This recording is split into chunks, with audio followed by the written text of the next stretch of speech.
بسم اللہ الرحمن الرحیم الحمد للہ رب العالمین والصلاة والسلام علی سید المرسلین و خاتم النبیین اما بعد۔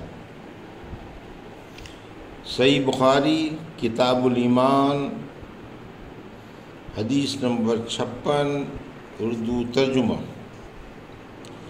ہم سے حکم بن نافع نے بیان کیا، کہا ہم کو شعیب نے زہری سے خبر دی، انہوں نے کہا کہ مجھ سے عامر بن سعد نے سعد بن ابی وقاص سے بیان کیا، انہوں نے ان کو خبر دی کہ آن حضرت صلی اللہ علیہ وسلم نے فرمایا، بے شک تو جو کچھ خرچ کرے اور اس سے تیری نیت اللہ کی رضا حاصل کرنی ہو تو مجھ کو اس کا ثواب ملے گا، یہاں تک کہ اس لقمے پر بھی جو تو اپنی بیوی کے منہ میں ڈالے۔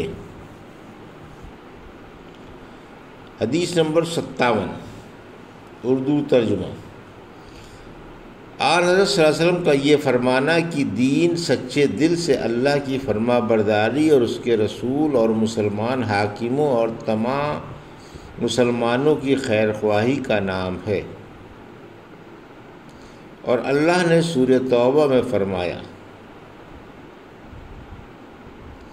اذا نصحوا للہ ورسولہ، جب وہ اللہ اور اس کے رسول کی خیر خواہی میں رہیں۔ ہم سے مسدد نے بیان کیا، انہوں نے کہا ہم سے یحییٰ بن سعید بن قطان نے بیان کیا، انہوں نے اسماعیل سے، انہوں نے کہا مجھ سے قیس بن ابی حازم نے بیان کیا، انہوں نے جریر بن عبداللہ بجلی رضی اللہ عنہ سے سنا، انہوں نے کہا آن حضرت صلی اللہ علیہ وسلم سے میں نے نماز قائم کرنے اور زکوٰۃ ادا کرنے اور ہر مسلمان کی خیر خواہی کرنے پر بیعت کی۔ حدیث نمبر 58 اردو ترجمہ۔ ہم سے ابو نعمان نے بیان کیا، کہا ہم سے ابو عوانہ نے بیان کیا، انہوں نے زیادہ سے، انہوں نے علاقہ سے کہا میں نے جریر بن عبداللہ سے سنا، جس دن مغیرہ بن شعبہ حاکم کوفہ کا انتقال ہوا تو وہ خطبے کے لیے کھڑے ہوئے اور اللہ کی تعریف اور خوبی بیان کی اور کہا تم کو اکیلے اللہ کا ڈر رکھنا چاہیے، اس کا کوئی شریک نہیں، اور تحمل اور اطمینان سے رہنا چاہیے اس وقت تک کہ کوئی دوسرا حاکم تمہارے اوپر آئے، اور وہ ابھی آنے والا ہے۔ پھر فرمایا کہ اپنے مرنے والے حاکم کے لیے دعائے مغفرت کرو، کیونکہ وہ بھی معافی کو پسند کرتا تھا۔ پھر کہا کہ اس کے بعد تم کو معلوم ہونا چاہیے کہ میں ایک دفعہ آن حضرت صلی اللہ علیہ وسلم کے پاس آیا اور میں نے عرض کیا کہ میں آپ سے اسلام پر بیعت کرتا ہوں۔ آپ نے مجھ سے ہر مسلمان کی خیر خواہی کے لیے شرط کی، پس میں نے اس شرط پر آپ سے بیعت کر لی۔ پس اس مسجد کے رب کی قسم کہ میں تمہارا خیر خواہ ہوں۔ پھر استغفار کیا اور منبر سے اتر آئے۔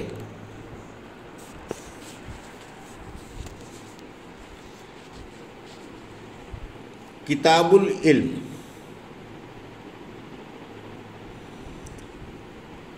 حدیث نمبر 59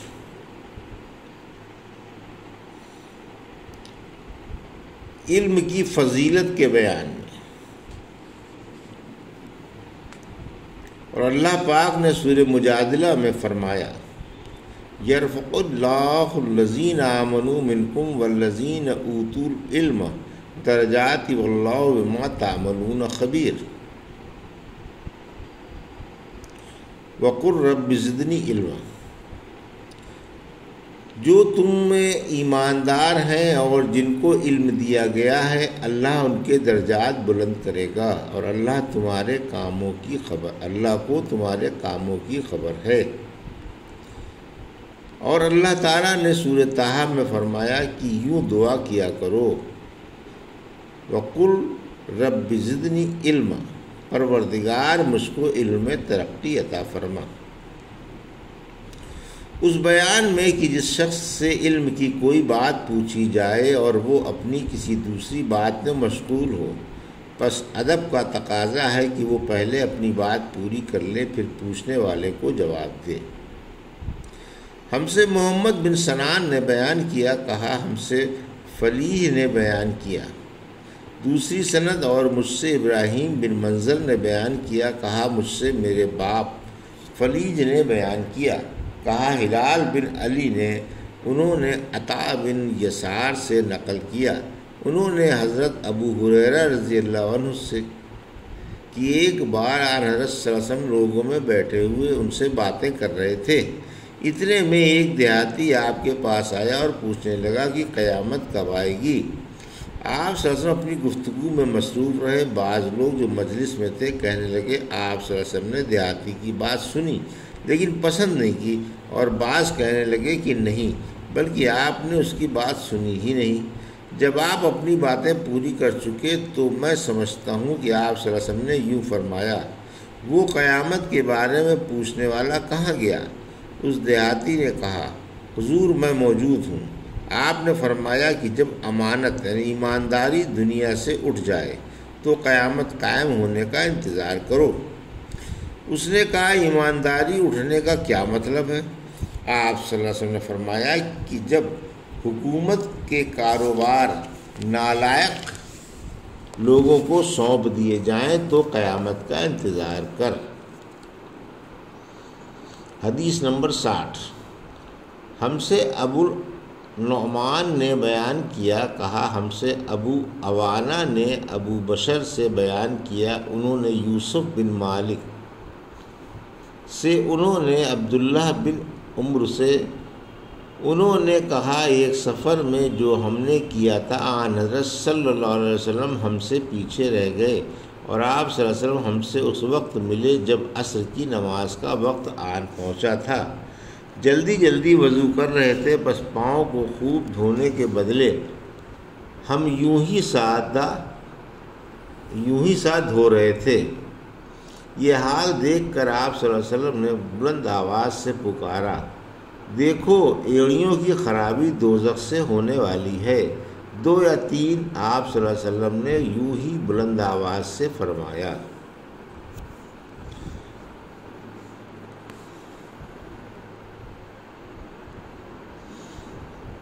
اور عبداللہ بن مسعود رضی اللہ عنہ نے بھی یوں ہی کہا، حدثنا رسول اللہ صلی اللہ علیہ وسلم درآں، حالانکہ آپ سچوں کے سچے تھے۔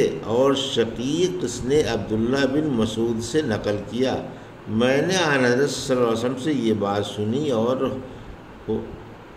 حذیفہ سے کہا کہ ہم سے رسول اللہ صلی اللہ علیہ وسلم نے 2 حدیثیں بیان کی، اور ابو العالیہ نے روایت کیا۔ ابن عباس سے انہوں نے حضرت صلی اللہ علیہ وسلم سے، آپ صلی اللہ علیہ وسلم نے اپنے پروردگار سے، اور انس نے حضرت صلی اللہ علیہ وسلم سے روایت کی، اور آپ صلی اللہ علیہ وسلم نے اپنے پروردگار سے، اور ابو ہریرہ نے حضرت صلی اللہ علیہ وسلم سے روایت کی، کہا آپ صلی اللہ علیہ وسلم اس کو تمہارے رب تبارک و تعالیٰ سے روایت کرتے ہیں۔ حدیث نمبر 61۔ ہم سے قنیبہ بن سعید نے بیان کیا، کہا ہم سے اسماعیل بن جعفر نے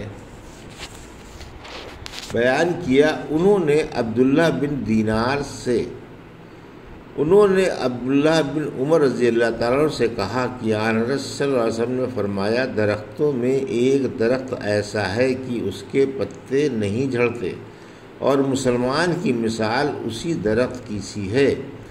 بتاؤ وہ کون سا درخت ہے؟ یہ سن کر لوگوں کا خیال جنگل کے درختوں کی طرف دوڑا۔ عبداللہ رضی اللہ عنہ نے کہا، میرے دل میں آیا کہ وہ کھجور کا درخت ہے، مگر میں اپنی کمسنی کی شرم سے نہ بولا۔ آخر صحابہ نے حضرت صلی اللہ علیہ وسلم ہی سے پوچھا کہ وہ کون سا درخت ہے؟ آپ صلی اللہ علیہ وسلم نے فرمایا، وہ کھجور کا درخت ہے۔ حدیث نمبر 62۔ اس بارے میں استاد اپنے شاگردوں کا علم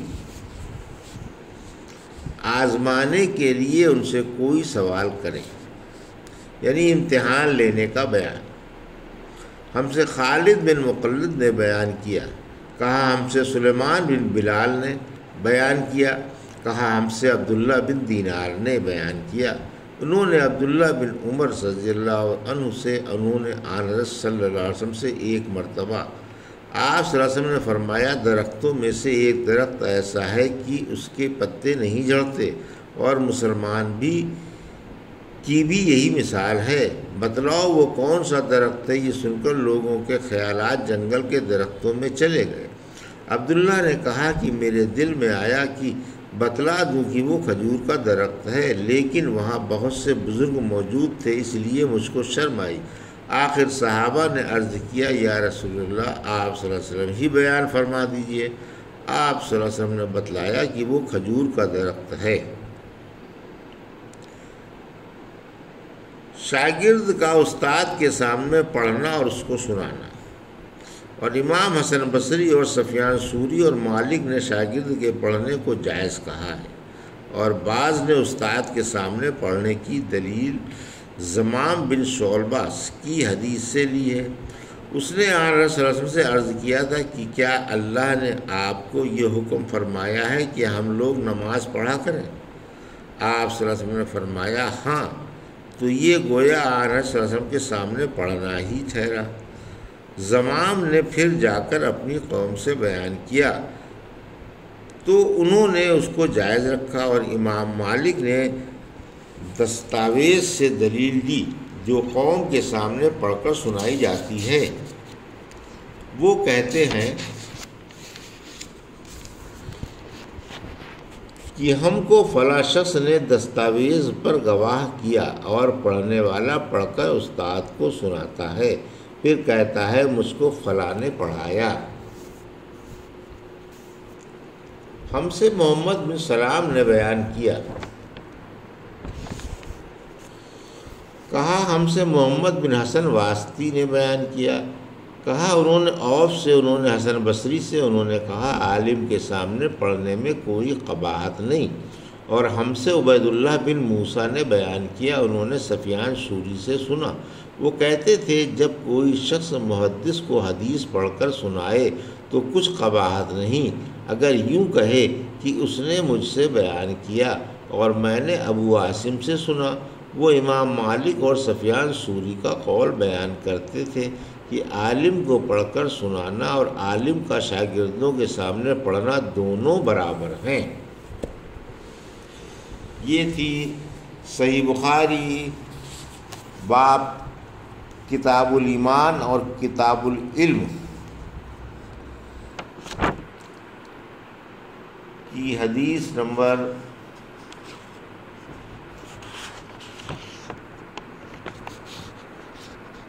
56 سے 62 کا اردو ترجمہ جو ابھی آپ نے سماعت فرمایا۔ اللہ سے دعا ہے کہ اللہ ہم کو ان حدیثوں کی صحیح سمجھ عطا فرمائے اور ان پر زندگی گزارنے کی توفیق عطا فرمائے، آمین یا رب العالمین۔